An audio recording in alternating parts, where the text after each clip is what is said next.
Right on. Hi. How you doing, man? Doing good. Tired, but doing good. All right, there we go. Welcome to the pool room. Yeah, so how you been, man? How's that? Been a while. Yeah, I've been pretty good. I've been working a lot for making videos. Why don't you tell us a little bit about yourself? You've got an interesting story on your background. You're something I've never heard of before. So why don't you go ahead and let everybody know who you are and what it is you actually do. I'm an axiological atheist. For people that don't understand what that means, it's a value theory or a value science atheist. Basically, it's like a type of evaluation philosophy that breaks down the world like the Matrix. You look at the valuation of like the benefit and the cost or whatever of things, but also the quality, the beauty, you know, the substance, what makes something good, what makes something excellent. You know, there's a difference. You know, if somebody gives you a car, that's a good thing. You know, if it's only worth $500, well, it's an okay thing. If it's worth $500,000, it's an excellent thing. You know what I'm saying?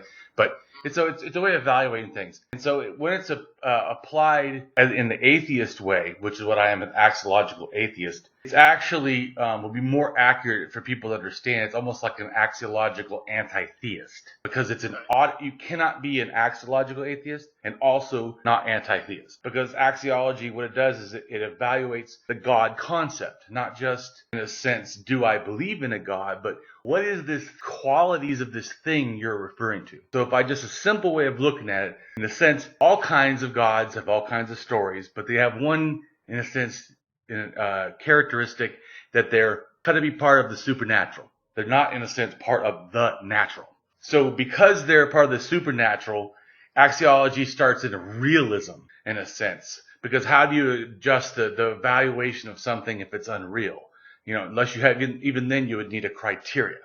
So it focuses on what's real. So the supernatural is like a superstitious type of thing. It can't really be evaluated.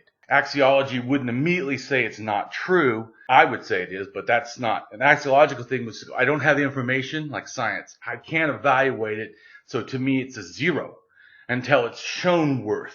I don't assume, it's not like you're, innocent until proven guilty. You're nothing until you're proven something, in a sense. So it takes a different approach. It also breaks down value in a way that's different than a lot of people, because most people look at the quality of things as a whole, which is not that's a bad thing to do for a quick way, but generally you need to look at things. Axiologically does it in three ways. It says that things are intrinsic value, like a human. A human has life. When we say respect the dignity of a person, you're referring to, in a sense, their intrinsic value, something that they always have. Even if we don't like your behavior, we might hate your behavior, you're still intrinsically a human. And the fact actually that we punish you or hold you accountable is because we know you're a human and you could have done better. You chose it. So it's understanding, though, both sides of why the intrinsic nature of a human is how we make our moral decisions of value.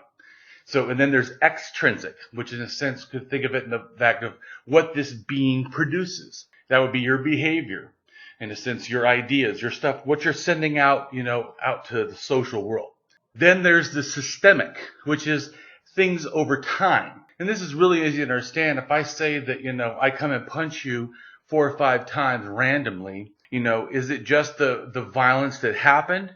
Well, not really. It might make PTSD.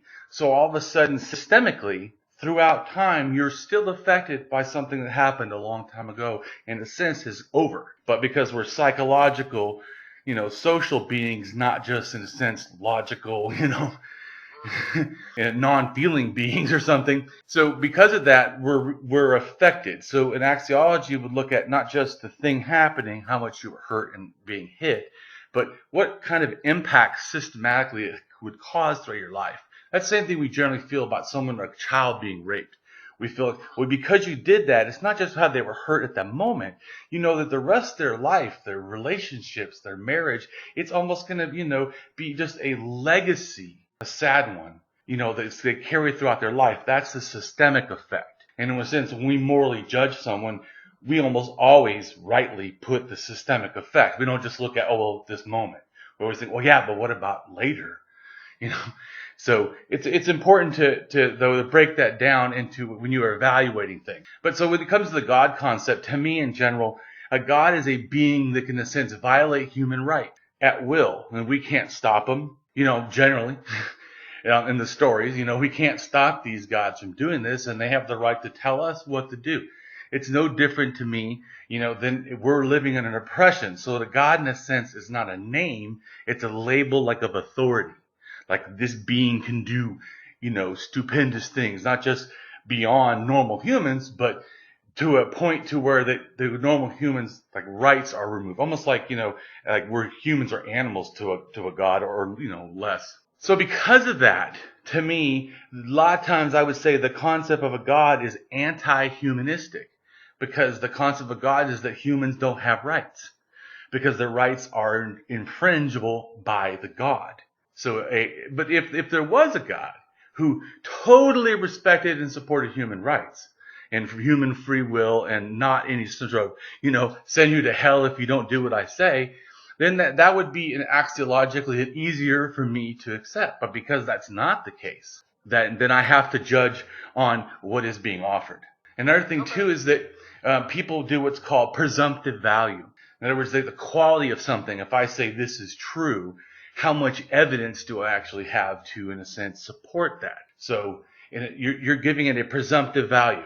And so to me, when you offer a thing like a God that you really can't define, you really can't show in evidence, and you only can claim these other outside of reality, in a sense, elements that you can't prove or show, that's a presumptive value of the term God that is not warranted. You've offered something you can't, in a sense, justify. This is why a lot of times as an atheist, people on the street, I'll ask them when they say something about God, I go, well, what is a God? I want to know the quality, the beingness, the thingness of what you're talking about. Not just a name. Or they'll go, oh, God is a creator. I go, creator is a behavior something does. What is the thing to which you're saying is doing this creation behavior?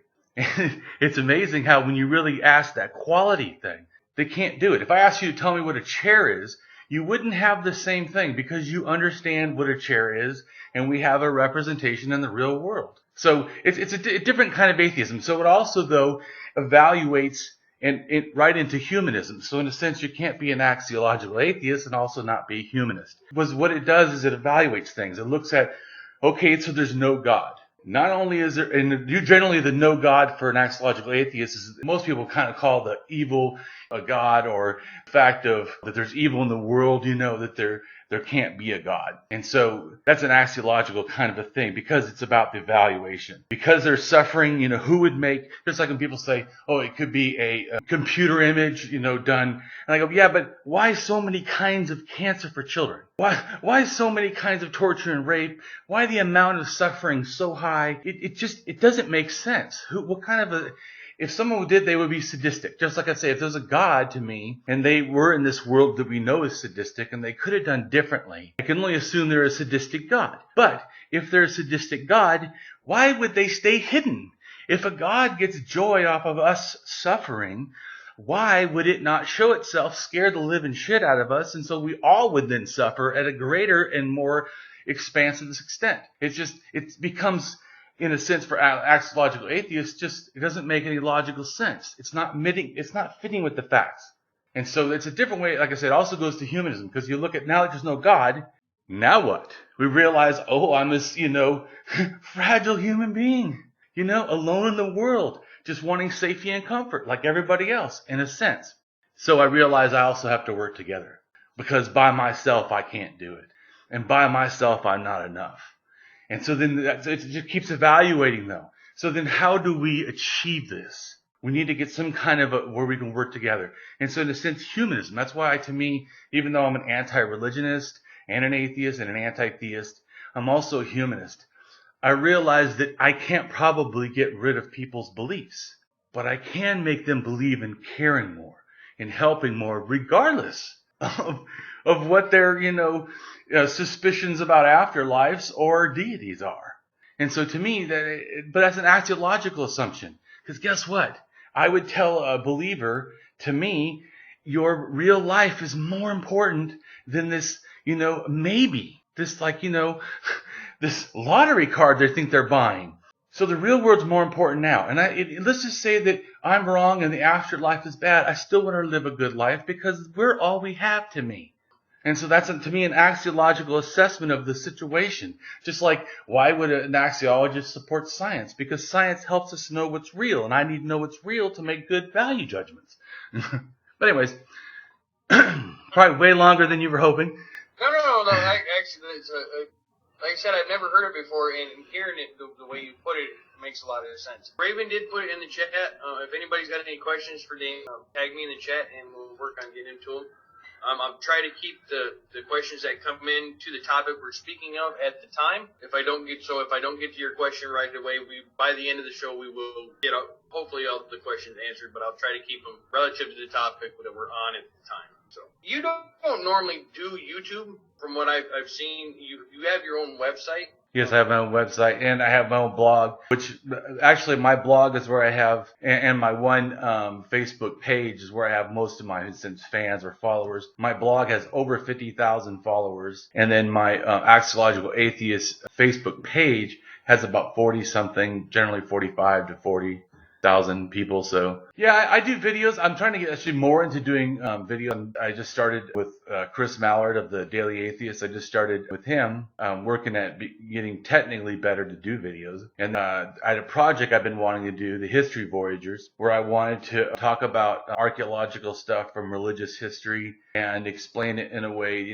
that's not promoting aliens or, some Atlantis culture or something, but just telling the facts but explaining religion in more of an anthropological way than I probably would as a fire-breathing anti-religionist that I am. But I don't put any of that. Like, if you read it, I'm not sure that you could really tell what I believed, except that I keep calling myself an atheist.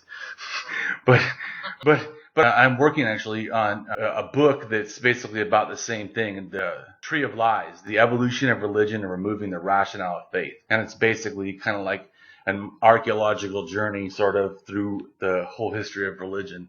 And to me, that was the most profound thing, was learning stuff. And the reason I did that was actually connected to how I became an atheist, because I actually was a evangelical Pentecostal Christian. So I was 13. I was raised in a Christian cult called the local church. But when I was finally, in college at 35, I took 2 classes on religion. One was on world religions, and then like 10 different classes, that we had to each class, talk about our religion, but we had to do it not defending it, not, tearing it down, just explaining it. Sort of like I kind of do now with my books and stuff.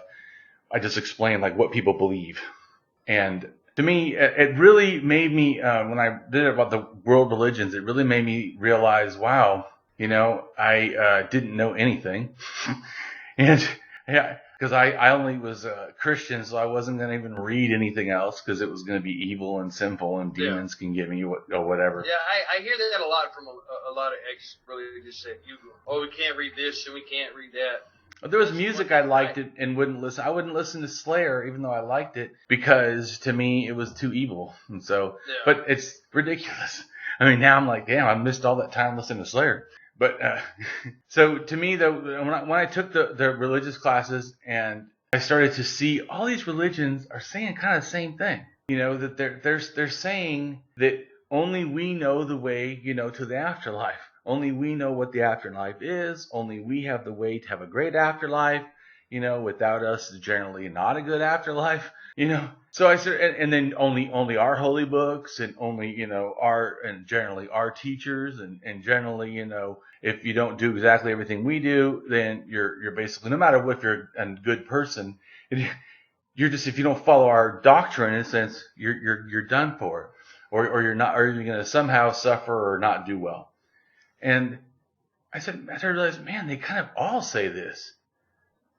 And I was thinking, if they're all wrong, how am I so sure that Christianity's right? It was the first time, because I had never really known an atheist. I knew one friend that was a Satanist, but I just thought he was lost Christian. And so I never really thought about it. I was basically raised in cult mind that, thought that by 2000 the world was going to be over. So, I mean, yeah.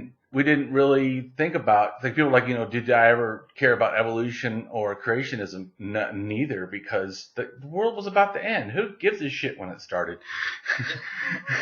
So, but it's ignorant. And I think of it now, it's like, damn, I just didn't like to know facts. and so, but it's so funny now because I really like to know facts now, or I like to be as close to the facts. I like to really know. And so, it was like this beginning journey, learning that. And then I had to take a class on the Bible. And I thought, oh man, I've read the Bible twice already. The King James, and I read it in NIV version. So I think, man, I'm going to ace this. This is going to be the easiest. I've been a Christian, till I was 35.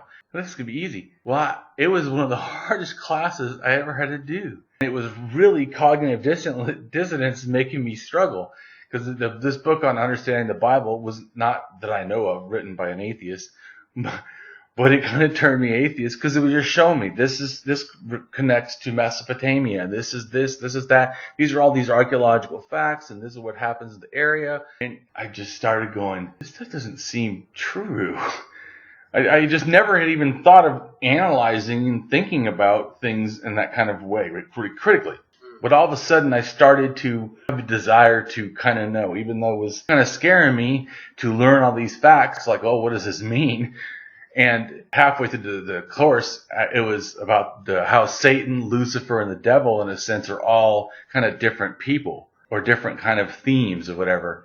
And it just all of a sudden I was like, wow. And that a lot of people misunderstand that Lucifer is actually nothing to do with Satan, the serpent, or it's actually like a mistranslation or a misunderstanding of the king of Babylon. It has nothing to do with Lucifer. It has nothing to do with, well, I'm saying it is Lucifer, but I mean, it has nothing to do with the devil or Satan or anything. That word could be just thrown away. It's because it's the king of Babylon. But anyways, but learning that stuff, and I even showed my mom, because she always used the word Lucifer. I called her up. Actually, she made my atheist harder because at the time I was kind of like, I don't know. I didn't know any atheists. I didn't know that there's atheist groups and things. I just knew that, man, I didn't really believe this shit no more. And, I was calling my mom because I saw facts. And I'm, Mom, look, it says right here in the concordance of the Bible, it says that Lucifer is not the devil. It said right here. They wrote it. I didn't even do it. It was like my school did something, So she goes, oh, I don't believe that. She has like 13 Bibles in her house. So I don't know why you need that many. But anyways, especially when the bookshelves are like really kind of catty-cornered or whatever. But so she gets the Bible concordance. No, it does say that. And it really rocked me, though, was the next thing she said. She goes, well, I'm going to believe it anyway. I was like, oh, wow. No. Now, I don't want to do that. I mean, it like made me like ill. Ooh, okay. That right there, I'm going to really try not to do. I really don't want to be able to look right at facts and just go, I'm going to believe a lie. Because at that point, up until that point, I really hadn't made a firm, decision that I was going to think about this. I kind of was, like a wishy-washy, I would say, atheist or whatever, or, I wouldn't say agnostic because I wasn't doubting that God was real. I was just not sure if how confident I should be to doubt God in a sense. Like, pretty sure it should be doubted, but how much? I'm not exactly sure at what level yet. I need to get more data, but I was feeling like this is just horseshit. Because for me, once I realized Satan, in a sense, was all this bullshit and was horseshit, what I thought I believed was wrong, and I just went, ooh, okay. Why do I even think God is right? I mean, why these stories, these things? I'm like, oh wow, man, why didn't I ever think about this? And then I got this hot flash came over me, and it was like being born again. To believe, I just don't. I have no reason to believe in the God concept and the God, any kind of superstition, supernatural, anything. I just don't. And so for me, I was just done. I'm not going to believe things that I cannot justify and support. And this is what I want to tell people too. I say sometimes, I'm wrong all the time. I'm a human. So I'm not saying that I don't ever have, ideas or beliefs that could be in error. I certainly could. And anyone who thinks they can't are already, in a sense, setting themselves up to fail. Because we're not, these super logical creatures. We're very emotional. Well, ideas are attached to emotions. Just like, you ever had a song play you haven't heard in a long time? It plays, damn, it's not even the song. It's almost like you can like relive the experience. Almost like like a TV where you leave the word and like, damn, I was 15, I was sitting in the, whatever on the side. I remember what I was doing. Right, yeah. So to me, it's that like nostalgia feeling. So it's beyond just the thing. So I understand that this happens. We are prone to feeling. When logic is happening, it's still emotion. They've already proved this scientifically. There's no time that the brain is awake in a sense and aware that it's not emoting. So instead of trying to say don't be emotional, what we need to do is have emotional intelligence. Try to get a handle, a self-mastery over, emotions. So that they're applicable, we're responsibly, deemed and not just all over our thinking and to where it's so cluttered, we're making all these errors. But, like I said, we have to still remember we're going to err. That's just part of the deal. So we need to me, have a good belief etiquette. We need to have reasoned belief acquisitions. What we let in, we need to just check or try to. We're going to fail. So that's already given. So once we hold on to beliefs, right, then we need to have good belief maintenance. That's where we recheck into things we already chose to believe, maybe continue to believe, and then see, are they still worthy to the level that we are holding them at? Just like some things could be reasonable, some things could be probable, and some things could be, fanciful where it would be nice, but it's probably not going to be reality. We need to know the difference in how we evaluate this stuff. So this all is really still comes back to, for me, like, I already told you, the axiological atheist and value judging things, constantly thinking. Oh, cool. Yeah, one of the comments in the chat is 1 Minute Debunk says that the bookcase in the background is making me dizzy. Yeah, I liked it. It was different. I'm going to go for that. So, I'm going to switch gears a little bit. It's usually about the time where I go through my 10 questions, kind of get to know you questions. Okay. From there, and then I've got something I want to talk about here in just a second. So, we'll run down through these here real quick. Really simple questions. Coke or Pepsi? Root beer. I don't like Coke or Pepsi. Cats or dogs? I like both.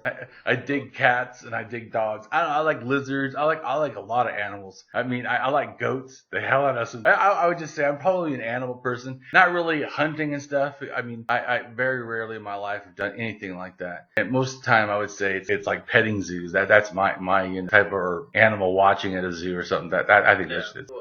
Daytime or nighttime? I prefer nighttime. I used to be a truck driver, and for about 11 years, man, I love driving at night. No one's out there. I just throw a book on tape and just zone out and just drive, man. Hours. All right, it's a really controversial question. Yes or no? Pineapple on pizza? Yeah, I like it. No, I mean, not all the time. Hey, I mean, it's good. I've had not always good, but I've had some where I think it's very good. Right. If you could live anywhere in the world, where would it be? I'd say probably Florida. Florida? I would probably live at a nudist resort in Florida. I'm just being honest.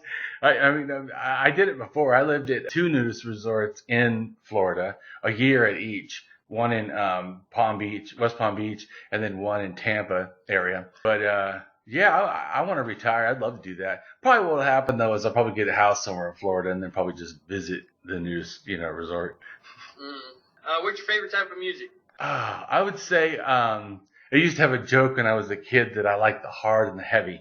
That's both kinds. Music that's hard and heavy. I would say I like hard metal. I like grindcore, metalcore. I like speed metal. I like little tiny bit of death metal. I like heavy metal, rock. I like new wave. I like some rap, very little. That's probably metal. Mainly metal. I would say that's a big driving force. But I do like the new wave music too, and some punk. But yeah, metal a lot. What's your favorite movie? My favorite movie. I know as a kid I would have said The Warriors. With they're in New York and they do all that gang fighting and stuff. I thought that was the coolest shit movie in the world. That and The Hobbit actually I liked. So I would say now I probably would go with The Hobbit or Lord of the Rings trilogy. I think that's pretty damn cool. Jackson ones? Yeah, I think they're pretty cool.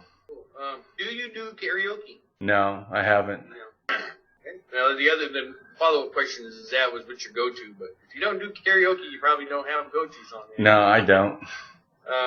What do you see yourself doing in, say, a year from now? do you have a goal or a plan? I'm working right now, like I said, on doing a whole bunch of videos on history and of religion, basically. And after that, I want to get back to finishing my book so I can get my book out. But it's hard too because it's a kind of nonfiction book, and then you have to figure out how to write things so that you don't get sued for somehow not citing them correctly or whatever, or what you use. And so it's also hard because I want to try to, just like right now I just finished a video that I wanted to only do half an hour. Okay. It's probably 2.5 hours. But that's what I'm saying. The problem with writing the book, it's like, from the beginning, it was like 6,000 pages. And I took it to a book club, and they're like, yeah, it's like 5 books. No. And then that's just way, way too big. So then it was kept cutting it down and cutting it down and cutting it down. And then trying to figure out, okay, how do I rearrange it? And it's been and I have tons of moving and problems and things. It's been unfortunate. And it's not the kind of thing to me that you can just kind of do. I have to get back in the mindset, the time, the thing I'm working on, for the book I'm talking about. Because I have like an evolution of religion where it like says 1 million years ago, this stuff was happening by this people. This is the way I think about it. 600,000 years ago, this behavior is happening. 300,000 years ago, there's a wolf tooth pendant first, a personal adornment, in the world, and what that must mean to have symbolic mind. Anyways, but so I have to get back into it, and I have to write it, and I get the sources, and I got to make sure that, explains what I want to say. So it's not like just writing a book, and it's not like I don't know it. And it's also, like I said, how do I convince you without putting tons of stuff? Like I said, that one video that I'm working on is for sky burials and Göbekli Tepe. And like I said, it's like 2.5 hours because I feel like if you don't kind of understand like the whole big picture of what came before it, what happened, and what happened after, to see like the whole corpus of the idea. When you do, it becomes pretty clear, okay, this probably is correct. I mean, I have a lot of speculations about history, and I generally say that I believe them because the reason I got to that belief is because I had all this information. I'm understanding the connection. So that's, like I said, the video, I want to make sure you understand. Like I have actually made 10, videos, or I'm going to make 10 videos on Göbekli Tepe. I'm not just going to talk about it loosely. I'm going to break little pieces down and explain them a lot better. And I think it's utterly fascinating what the real truth is. I don't think you have to put, tons of bells and whistles on a thing that's already pretty freaking awesome. It's like someone gets a really nice sports car, then goes and paints, with hand paint or something on it. It's not going to look good. It's like, what the hell are you doing? So last question. Do you have anybody that inspired, like somebody you look up to, or there's an inspiration for what you do? Well, I would say that the biggest inspiration in my life really is my wife. My wife, Shayna, AtHope. And she's definitely the one that, because when I first met her, I thought it was kind of stupid. I always thought different, and it didn't match what other people thut. And I had real hard struggles in school. So, but she was like, no, I think you can do it. So she helped me, go to college. And when I went to college, I started realizing, damn, how come everyone's having such a trouble with all this stuff? This shit's easy. I can barely have to even read the headlines of the books and practically, understand what they're kind of trying to talk about. And because to me, it just seems like common sense. It's like if someone starts talking about, how to properly shave your head, even though maybe you have hair and you've never shaved your head, you don't need, training wheels. You know what I'm saying? You kind of I kind of get the concept. Yeah. So for me, that's how it felt going through college, especially when it gets to stuff like spelling and math. Not very good, English and math. But when it got to critical thinking, super high. When it got to, once I applied it, because I always thought I was stupid. I thought I saw things different, and that was just stupid of me, that everyone else, but all of a sudden I realized, no, I can kind of figure things out sometimes. I really realized that in college, but it was my wife basically supported me to do that. And once I went to college and started learning things, and people started challenging me. My wife actually had challenged me really. Well, even before that, because I had this, I don't know where I got the idea, but somehow that Haagen-Dazs ice cream was made by this person who was Jewish but wanted to hide that, but so they gave it like a kind of a German or whatever name. And my wife's like, why do you think that bullshit? You know, what makes you think? I'm like, well, she was like, what sources are you using? I'm like, source? I don't know. I don't even remember now where the heck I came up with that. And so I felt really stupid, but it was really a good experience. That's why I like to say that, I'm wrong all the time. I don't actually wrong all the time, but I can be wrong. And it's this humbleness of understanding I'm going to be. And it's like more of and it's a good thing because to me, ego can get involved. We don't like to be wrong. We don't like to look bad or not know things. And to me, it's better to be willing to be wrong, to see wrong as just like a learning. Like, how many times do you think a person's even the greatest at something? Like, say, that plays the piano the best. Do you think that they did it the first day? I mean, how about someone who's a great sports person? Do you think that they just picked up a ball or did a certain kind of a sport activity? Like, just one time, oh, perfect, no practice, no failure. I mean, I think that mentally we don't allow ourselves the true honesty of saying, yeah, I'm wrong. It's for me not a scary thing. So I don't want to be wrong. Don't get me wrong. It's not like I'm like, flagrantly not caring. It's that I realize I need to not make that more valuable than what the truth is. And so I need to say, wow, I'm glad now I know so I can stop being freaking wrong. All right, so what I wanted to get to is I've got your website in the description.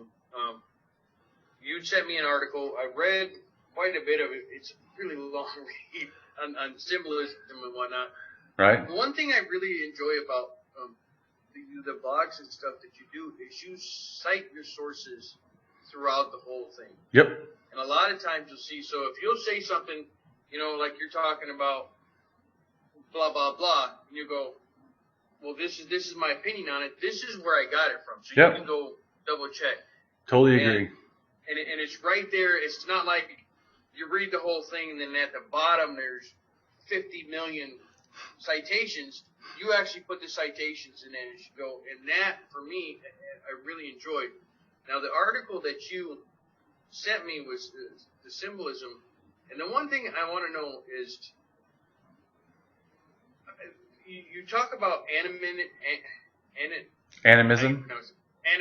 Yeah. That word right there. Yeah, animism. And then it goes from there, and is it totemism? Right, yeah. To me, I'll just go ahead and break it down. To me, somewhere around 300, this is all speculation. I'm not saying I'm 100%, but I believe it pretty strongly because I'm looking at the data.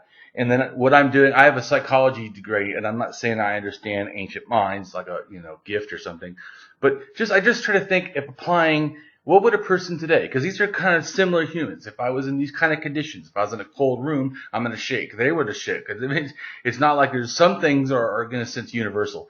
So I just try to look at what it is and then kind of assess what's going on. So to me, sometime around 300,000 is the emergence of pre-animism, where this kind of the start of a belief, this specialness in a sense of human. You start to see, 350, you have in Spain, a whole bunch of these bodies are dumped in a cave, and there's a redstone tool that's dropped on top of them. Possible sort of a, cemetery interment. Then at about 200, and I think it's 80 or 50,000 years ago, Homo naledi, there's two, in Rising Star Cave, there's two like chutes or whatever, or offshoot kind of caves, things that have, bodies in them that were in a sense placed there intentionally, it would seem. And so you also have like I said before, a 300,000-year-old wolf tooth pendant. So why would you make that? I mean, it's just like, it's hard to understand unless there's some kind of a symbolic thing. You want to represent something, or you want to remember something. Like maybe a wolf bit the person, so they wanted the tooth after they killed it to say, I didn't get hurt, or I made it through. I don't know the exact reason, but there's a reason. It's not random. In other words, it's not like, you just walked wrong, and picked up a rock in your shoe and you didn't even realize it. No, just like Neanderthals would actually choose certain rocks that have special features in them. So they're already, in a sense, sacralizing things to me. It's a type of how you look at things. Because obviously you're sacralizing in the fact that some things are better than others. It's an evaluation. Some things are super special, sacred, in other words, to me. And so this pre-anism, though, is seen before, in a sense, humans come along. Humans are, our oldest thing is somewhere around 350 to 300,000 years old, but we don't seem to emerge immediately with symbolic behavior to me. But you do see it already occurring. And since a lot of these hominids, in a sense, were relating to each other and, in a sense, giving birth eventually to different types of offspring. But because there's a shared tool technology that you can see in some of them, you know that they're, in a sense, transferring. They're getting shown how to do this. And now, what a lot of people think, like talking about symbol and language and stuff and symbols, a lot of people forget how much of language is, in a sense, kind of non-verbal or not word-related. Like if I said, I love you, it doesn't sound real, convincing. And so just the cadence of saying something for us as a social species can change its meaning. And a lot of times we say things sarcastically, right? Oh, I didn't really mean it. I was just being sarcastic. Well, we're generally supposed to interpret that something is different. So there's a lot, and to me, the point of that is that when we think, oh, these people couldn't have had advanced language and stuff, yeah, but how much do you need to say, and then point to something, and then, or hold something towards someone, or, push them, and then do a behavior that they are close to, so, and to me that you're watching and copying, because it's about 1 million years ago, you start to see the Acheulean, stone tools, and they're too round and, in a sense, oval, whatever, perfect, you would think, to be made so long ago. And yet, it's like, why did they kept like general kind of shapes. It's like, why? Is it like just OCD? Are they just, compulsive? But I think that some of religion is a kind of a compulsive behavior because it makes us feel better. Just like when people get up and check the door 5 times, it makes them feel better. Otherwise, why would they do it? They're feeling an anxiousness, and then doing that can sometimes alleviate the anxiousness. So I think that the belief of needing to do, little rituals, because I believe that if you remove religion, let's just say no one in the world believed in any kind of religion in any way, or we never invented it, I think that we still would be ritualistic in the fact that we still like these little comfort behaviors. We like to do things, repetition, or do things that, the same way, because it makes us feel good. You can see just in that alone where tradition, becomes this thing that makes people feel safer, to feel connected, to feel. So I get, the sell in a sense of why religion can be, appealing. Even before, there was any organized, to me, religion that would force it. I can already see where if you were scared and I said, hey, don't go over there, you may not have to yourself walk over and look and see there's a lion. You might just trust me, because that's how our believing brains are. And evolutionarily, it was probably safer for some of us to believe others instead of just going, yeah, I'll believe you. I'm going to go out there. Yeah, there's no lions. And walk out there and be eaten. So much for your DNA getting spread down the line. Yeah. So in a sense, the believing brain individuals were the ones that survived. To me, I think people kind of get it backwards. They think that religion is the reason for this. No, that is the reason for religion. It's this believing type of brain. We are naturally, we like to believe things. It's easy. I'm sure talking to me, you've now believed a whole bunch of that I've said. I'm hoping a lot of it. But that's a natural thing. In fact, if you didn't do that, you wouldn't be as good at social interaction. You would have problems in normal society, getting jobs, working with people. You'd probably be in prison, or you probably would be, having other struggles. all kinds of issues, divorce or whatever. I mean, you're the fact of us not working together, not trusting and believing each other. Because have you ever been around someone who's real suspicious? It's fucking annoying. If it's not warranted, if it's like reasonable, you're like, calm the fuck down. So yeah, I got a guy at work that's 100% down the conspiracy theory rabbit hole. Everything is conspiracy. Right. So you understand what I'm saying? That exactly what you're talking about. Yeah. So it's a good thing to doubt. Doubt should be reason, though. That's why, to me, reason is my only master, because reason helps me know how much to doubt, how much doubt is worthwhile, how much is reasonable. When people say we should be cautious what science says, yeah, but not more than religion, which has the quality of the sureness of that is a lot less than for science. I mean, to me, so where's my source? Where am I going to get it from? And like I said, am I going to get science that can change? Sure. I think it's an honest thing, like me trying to do, to where I have this, belief etiquette, like I was talking about. So I have reasoned belief acquisitions, good belief maintenance, keep checking in on them, and then I have honest belief relinquishment. When I look and I go, that's not really matching what I want to believe or whatever, and I need to change, adapt it or remove it completely. And I've done that several times. I used to think I had a right to be angry. This was a really cathartic, in the sense, thing that I did mentally. I thought, I think I've lost the privilege of being angry because I don't do it well. I don't do it reasoned. It's like unreasonable. Once I start getting mad, I feel freaking unreasonable, and my mind just feels like it's been hijacked. And so I was like, I don't think I can use anger safely. Not in a way that it involves my behavior. So I realized, for me, anger is an alarm system. That's it. I go, I need to check in. Now, what's bothering me? Because in a sense, it's like a secondary emotion, anger. Because of something, I become angry. So I need to figure out, what is this something that I'm, reacting to? And not just, in a sense, immediately feel that all my feelings, emotions, things are correct. That I'm willing, to, because I realize, like I said, I don't have this privilege of having this anger without this unreasonableness. And I really want to try to be more reasonable. Because, I've lost jobs because of it, and I've had problems in relationships and things because of it. I just had this attitude before, fuck it. Well, you might go to jail. Oh, well, I guess that might happen.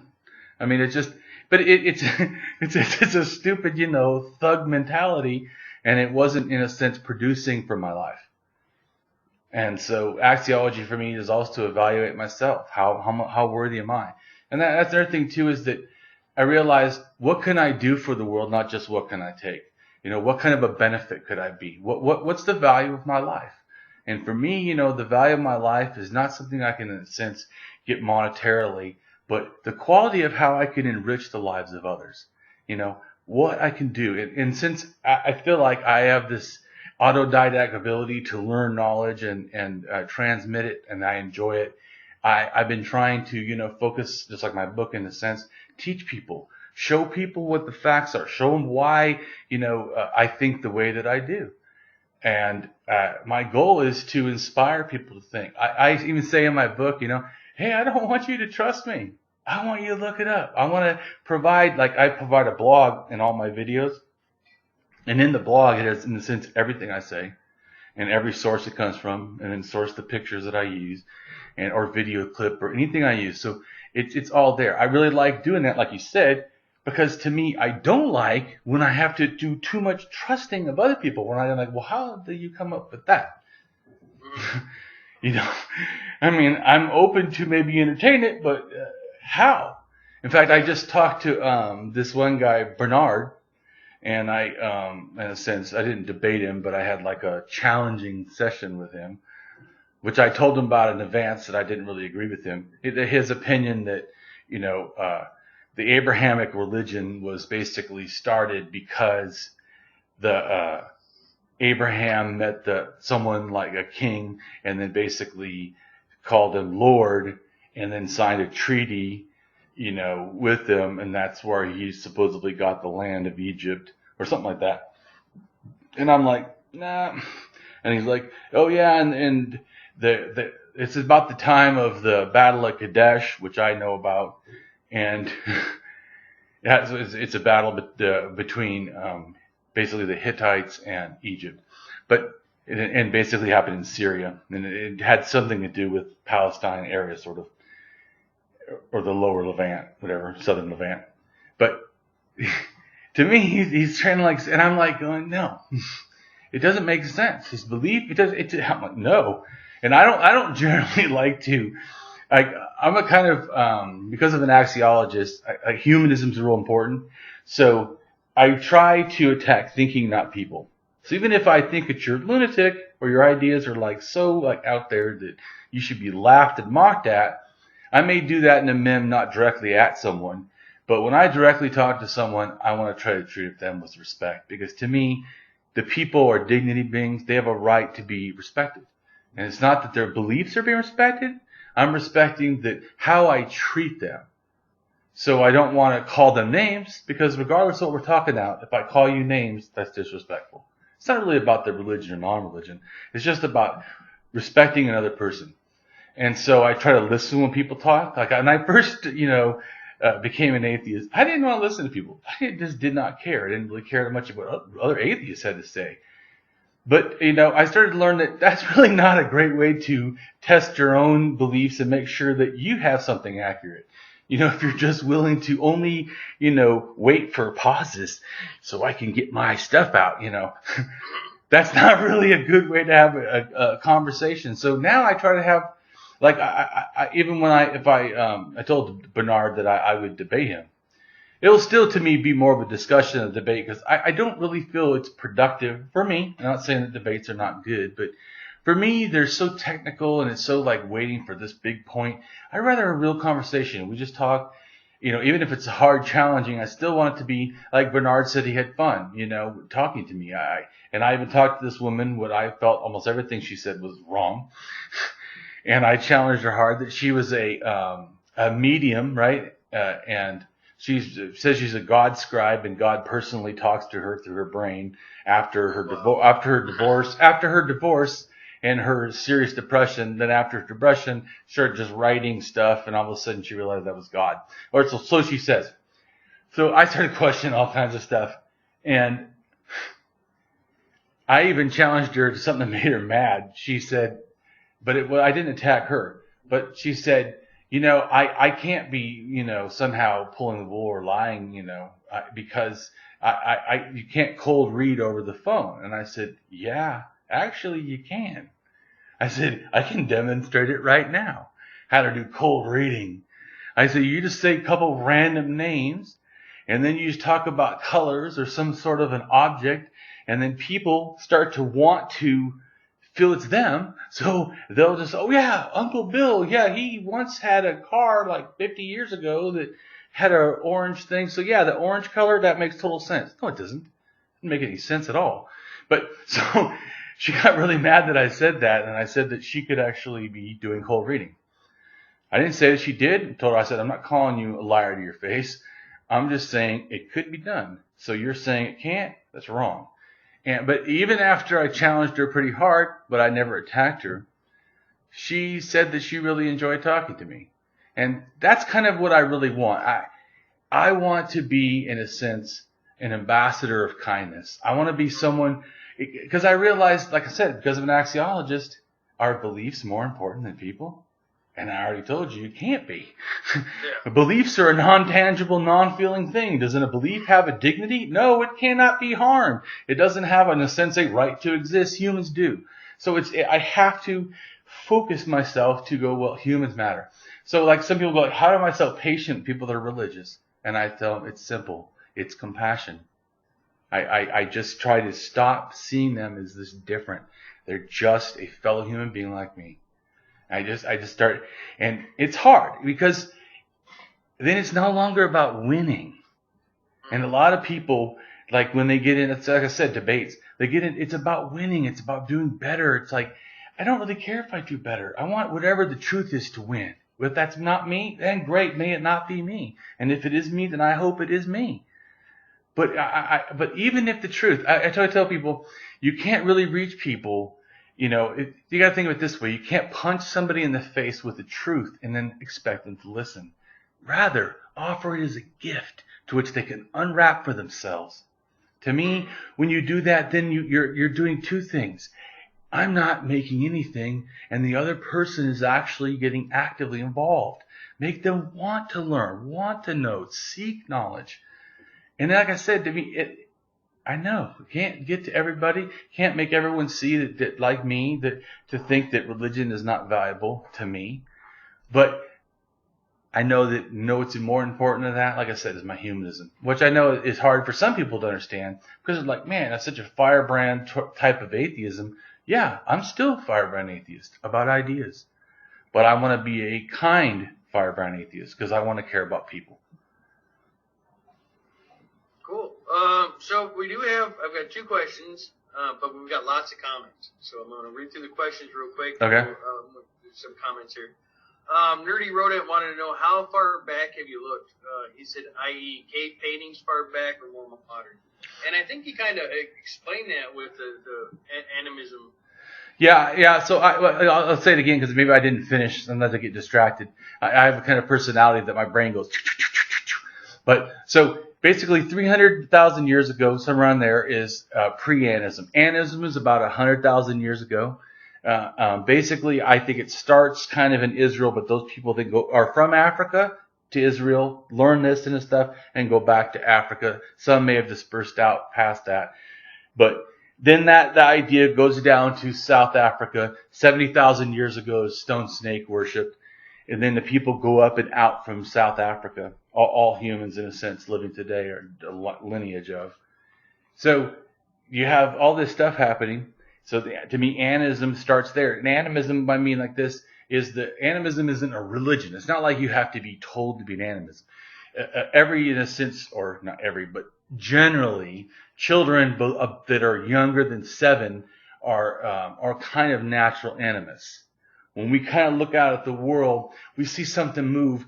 We don't know if there's something we don't get that might be doing that. We're in the sense sort of a suspicious or creative mind. We're creative enough to think of stuff to scare the shit out of ourselves. So, but animism also is a way of, seeing that, certain mutualistic behaviors do happen, say, in nature. Things help each other, whether it's plant, animals, whatever. And people that are so into just, foraging and stuff have to pay attention to a lot of behaviors. And so you could see where this kind of a stuff of paying attention and stuff and value judging things, of what's better than others, would start. So once you get this sort of a thing, you start realizing the humans are, this is a speculation, the humans in a sense are better and or are important, at least to us. And so that, if the animals in a sense, the trees can be in a sense alive or have a spirit or anim or, breath or sort of essence.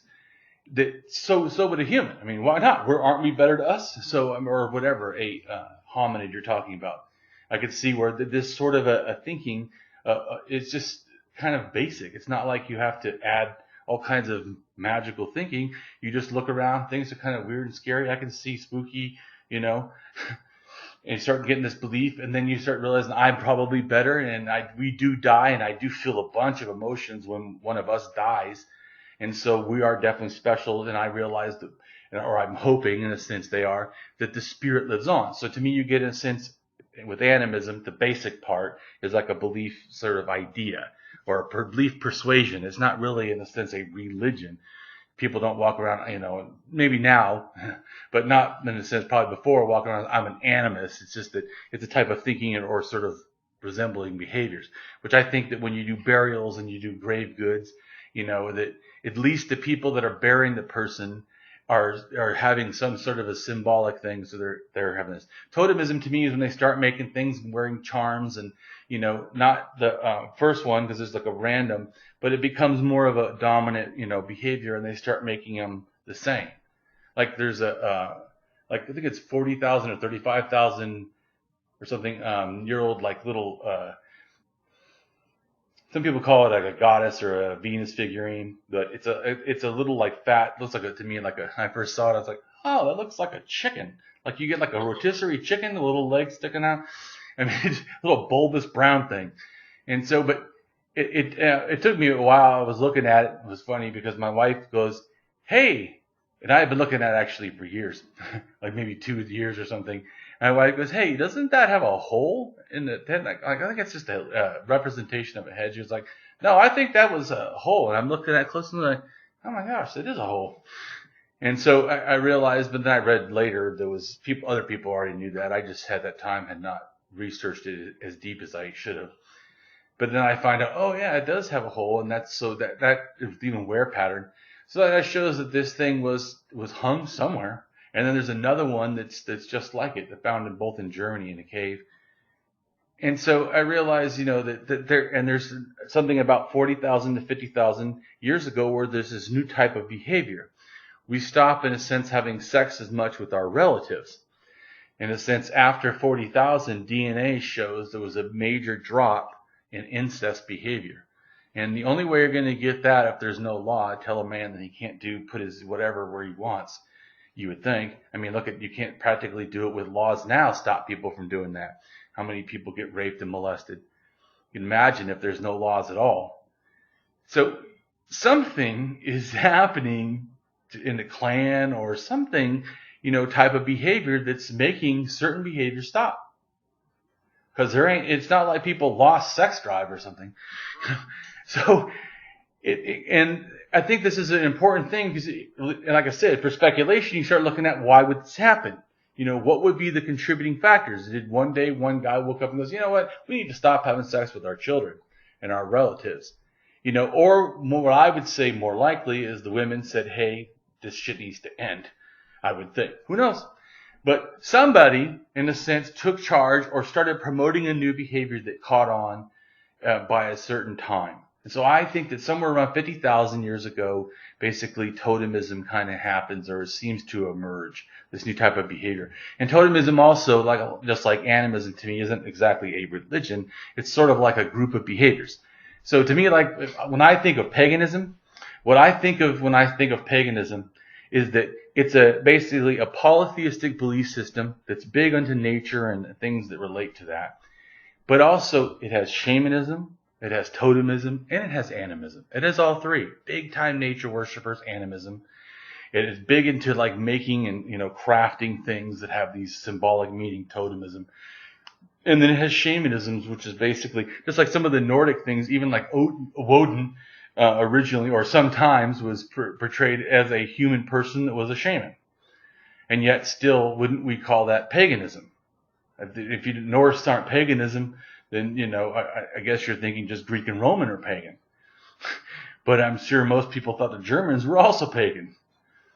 And the Germans were probably, what you're referring to, is probably the Celts and stuff or something like that, or some other kind of tribe. But the point is, that there's a lot of this. So to me, in a sense, paganism relates to 4th century Christians just using this term as a slur. Like if you're not Christian, you're low class, you're probably a polytheist, you're this rural person or this, buffoon from the mountains or fields or whatever, sort of a term for pagan for because it later meant citizen, but at the time pagan meant something close to, like out in the field or, wanderer or something. You're not a wise person, whatever, not a civilized, I would say, probably a better word. But I see it, obviously people use the word pagan today. I see it also having a term of meaning. So like I said, to me, it just means paganism involves polytheism, period. There's almost nothing that could be pagan to me, unless somebody can enlighten me, that's monotheistic and then pagan. I think that that's why to me, it involves no matter where you're going to put the time frame or who you're going to apply it to me, it involves polytheism. Some multiple levels of deities and probably other types of spirits, not just deities. Lots of other spirits, not just like angels or demons, but all kinds of, could be wood nymphs and sprites and all kinds of, whatever magical stuff. So it's all this type of thing. It was the same thing that reminds me too when people think of like the Paleolithic or even 50,000 years ago, what kind of sort of religion, whatever they have. we always think of things like as we find one behavior, then like I know archaeologists will call things a cult. That's kind of like, it looks like it's probably some sort of religion. We don't know in a sense exactly, so they label it cult. They know it's something in a category, but they don't really, want to offer always a thought of what exactly it could be. But these, since cult behaviors are some sort of a religion, it's some sort of and just like in the Near East, they have a thing called skull cult. Yeah, but they were found in cities where they did more than just skull cult. They also probably did sky burial. So they did skull cult, sky burial. But that's just the death rituals. You don't think they didn't marry people, or they didn't have, festivals, or so. To me, the first, problem is always seeing religion as a flat, like little box, like one little term, or what I can get in the Cliff Notes. And I have to keep bringing it back to the real world of reality, that this is generally a full type of, persuasion. Just like I say, we don't know exactly the people that built Göbekli Tepe. But the fact that they would take that much time and effort to do stuff that if it didn't have symbolic meaning would be weird, because it's awkward. It's not, if you were going to do artistic, you wouldn't do it in this way, because you've made it awkward for yourself, and then not even sometimes completing things, like going off edges. And I mean, it doesn't seem like you would go, yeah, I'm going to piece of art here, and I'm going to throw about 50,000 birds, and then some scorpions, a couple bulls, pig, and I'm just going to ram in a and like just ram all this stuff together, and then almost layered on top of each other, and then on the sides. It's more like, to me, telling a story. It has to be some sort of a symbology. So even though we don't know what the symbology is, you know that it's not just some representation of the natural world. They're trying to portray this is beyond normal. Just like when the middle T-pillars, they have hands, but they got no face. They're just these arms and hands. Like, what? So to me, that can't be an actual person. Or I wouldn't think it would be. It would, perceive it. Thinking about how they're thinking about it, they're saying it's something larger than that, or different. Especially because larger, the fact that some of them are like 22 feet high. That's much larger. So it's much larger in the fact that it's also not like the humans. And then all of this animals that are in the sense, the Göbekli Tepe circle basically point inward. They all look, most of them look towards the middle two human-like, in a sense, pillars. So there's something going on. Then there's like a couple circles, right? Well, almost all the circles have their own one animal that dominates each circle. So it's not random. And there's a whole bunch of different stuff, but it starts to make me know that what kind of things was going on. Why would this happen? And it's pretty interesting the more that you see the connections and stuff. Like I said, though, it's easy for us to think of things as like one little religious behavior all by itself and not think about the larger thing. It's like, it reminds me when people think a lot of times of a history, they think of basically everything it does with men. They don't think about like what were the women going through, and that's equally valid. Or what were the children going through? What were the elderly going through? I think it's to get a really grasp of something, we have to see like the whole picture. And another thing too is, to me, the more that we do that, the less, in a sense, we straw man it, or we, explain it in a way that's inaccurate. Okay. So another question we had was, are you into video games? No. Yeah, I'm not. I almost answered. I wouldn't see where you would have time. Well, that's true. Like, I spend hours and hours, like the last 10 years, I basically don't read books that are anything but nonfiction that relate to what I'm trying to learn. I don't have, like you said, don't time. Because I realize I only have a short time. I feel like I have this special desire to learn this stuff. And then I want to try to give it back to other people what I've learned, because I feel like it's inspiring. It changed like my thinking. It broadened, my approach to things. And so I really feel like I have, a duty to try to, offer that to other people. I don't like the fact that the world the way it is. So I try to do, if I can, something about it to make it better. And I can see that. There's nothing wrong with that. Let's see. Aniceto Montanaro Aniceto Maldonado. Quite a big praises for you. Right on. Thank you. I said, because I had said if you have any questions, tag me and I'll get them to you. He said, I wish I had a question, but listening to this guy, I keep saying exactly over and over. Wonderful. I am Raven come back with, yeah, he's good at answering questions before you ask them. Well, yeah, we didn't have a lot of questions tonight. A lot of the stuff, I'm guessing people would ask you in your explanations, you would answer, which is good because there's a lot of times you'll get people that'll come on to different shows and topics they'll still answer your question and they'll sit there. Right. Yeah. No. For me, it's like a lecture. I could sit down right now and give a lecture. It's just because to me, I really love knowledge, man. For so much of my life, I just didn't care, and all of a sudden, I woke up and when I became an atheist and realized, wow, man, there's a damn cool world out there. Why didn't I ever I was an after-worldsman. I cared about what was going to happen next. But damn, man, I didn't spend enough time caring about this world. Let's see. Aniceto again said this man makes plenty good points. It's kind of hard because during the whole conversation, there's a whole pineapple on pizza conversation going on. Yeah, actually, you saying that makes me go, damn, it's been a long time, a couple years since I had pineapple pizza. I might have to have another one.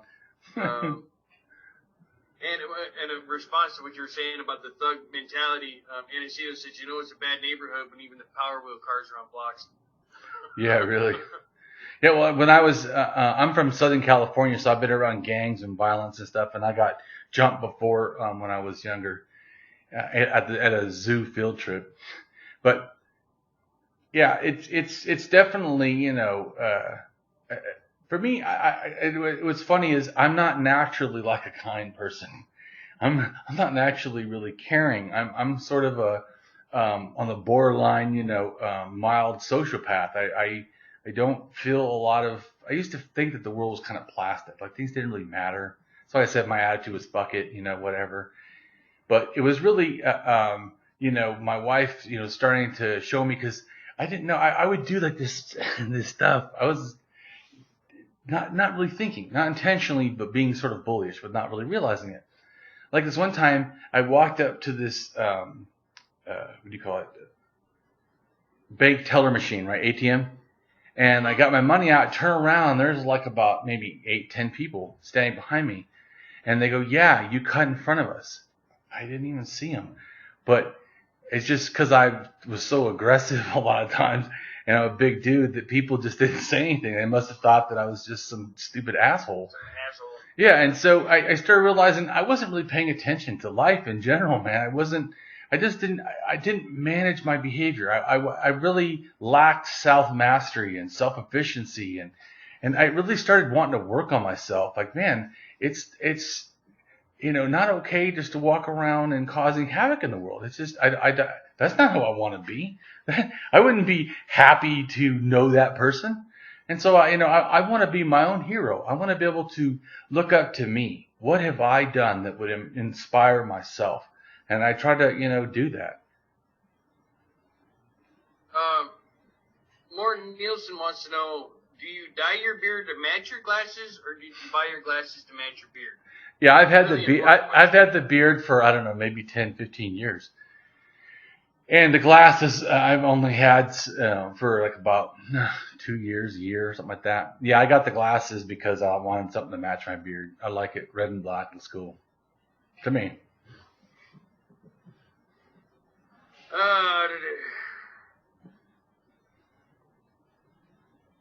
Aniceto says, it feels pretty good when people just get out of your way without instruction.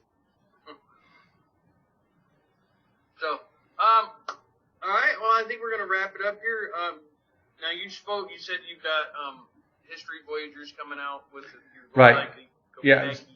Gobekli Tepe, 10 videos. Gobekli Tepe videos. Yeah, we've already done 2 of them, and I guarantee there'll be probably stuff that you don't know or thought about, and we're going to have 10, so it's going to explain all kinds of subjects that relate to it.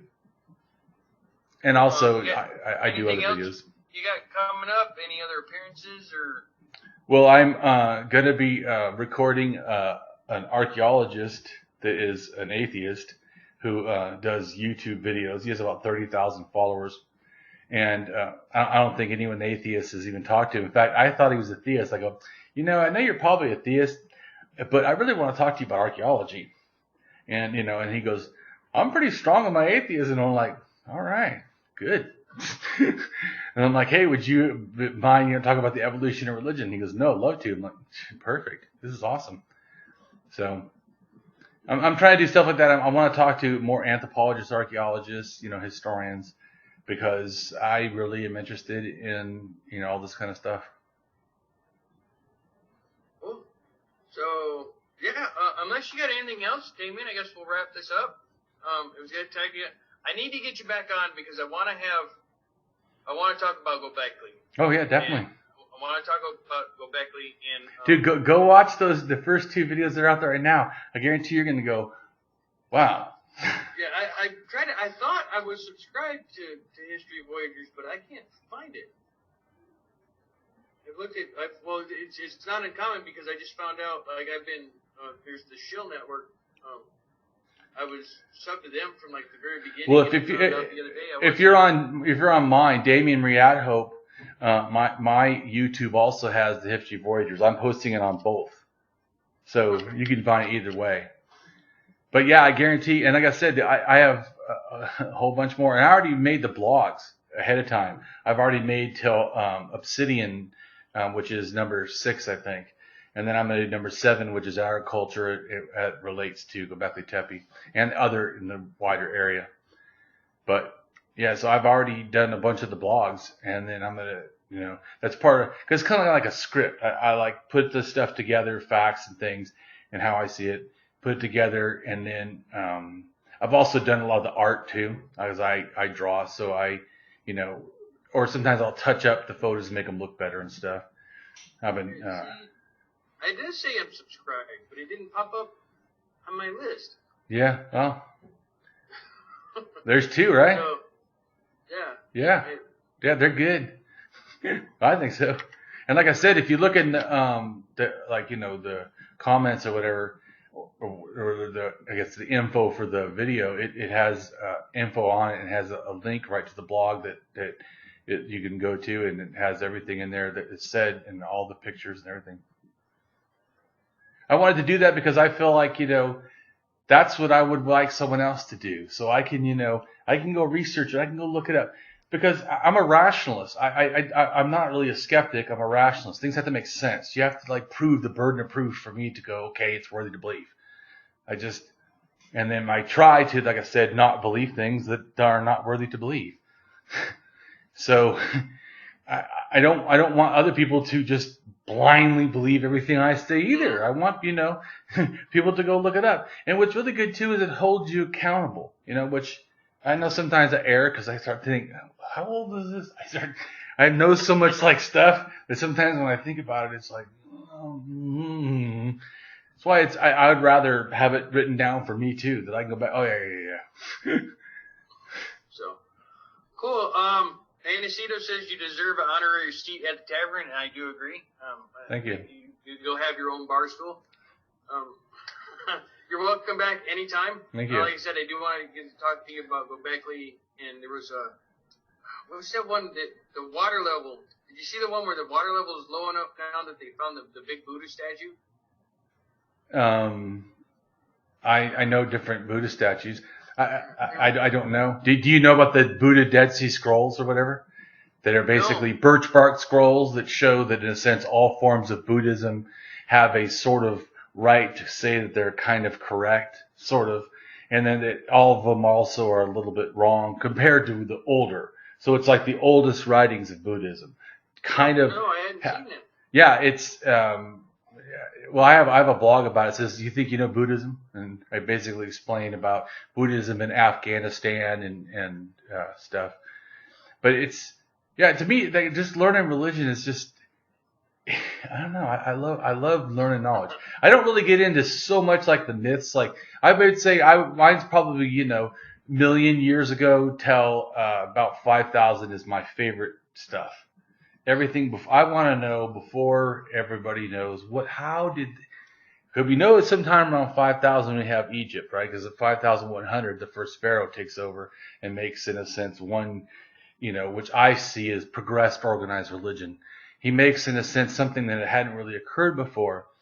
A whole region now has to, in a sense, or theoretical, follow the same stuff. These are all our gods. We're all going to, this is going to become the Egyptian, in a sense, religion of the state. And that's something that really had, before it was more like, believe if you want, believe what you want. I see it all as paganism, and the fact that tons of polytheism, and there's sort of like nature-based, a lot of animal gods, a lot of, element gods, like, that's why I also think, which kind of connects to the animism type of stuff, like water gods or fire gods, or tree gods, These are very naturalistic things, wind gods, sun gods, sky gods, so, or whatever. So these are a lot, but I know a lot of times when we think about, like, say, Egypt, I think that we see it as like, the high epitome of this sort of paganism to me, but it's not really that different than the paganism before it. I mean, in a sense, it's just now it's controlled, where before it's not really controlled to me. You look at the stuff, it's a lot looser. Like, you can kind of believe, because monotheism is sometime after 4,000. So, and I think possibly China might actually have the one that, because in a sense, the god Tan, which is a solitary thing like the great sky, sort of like in the Mongolians, like they think that, Jesus is a small thing because we actually worship the whole sky, or whatever, so but not saying it's better, I'm just saying like their belief. So, but that tells her to tell me that there's a certain stuff that's happening. Well, from 8,000 till about 5,000, you have this massive change happening in DNA. You find a humongous drop in the percentage of women to men that, in a sense, are able to reproduce and carry on lineages. So I think it's like 14 women to every one man or something like that. Something that couldn't naturally occur unless, men are getting killed off. They're getting enslaved and getting removed from the ability to have sex with women, or they're being castrated or something so where they can't have sex with women. Other than that, I don't know what other option there could be of why this massive thing. And so to me, you start having this new form of violence. Violence starts about 10,000 years ago in the sense Middle East and almost doesn't ever stop from then. But certainly in the world itself, it's been about 5,000 years that somewhere in this entire world, someone's been fighting a war. It's pretty sickening. that what we've done, what we call civilization. Well, thank you, Damien, for popping in. It was a little sketchy at first because I wasn't sure you were going to make it. Sorry. So that's all right. But thank you for showing up. I do enjoy talking, and I love listening to what you got to say. So I can sit here and listen to you for forever. Right on. So his links are in the description to his website, his YouTube channel, and the History of Voyager channel. Check those out. I do highly recommend his website. So he got some great blogs over there. Give him some love. Thanks everybody for coming.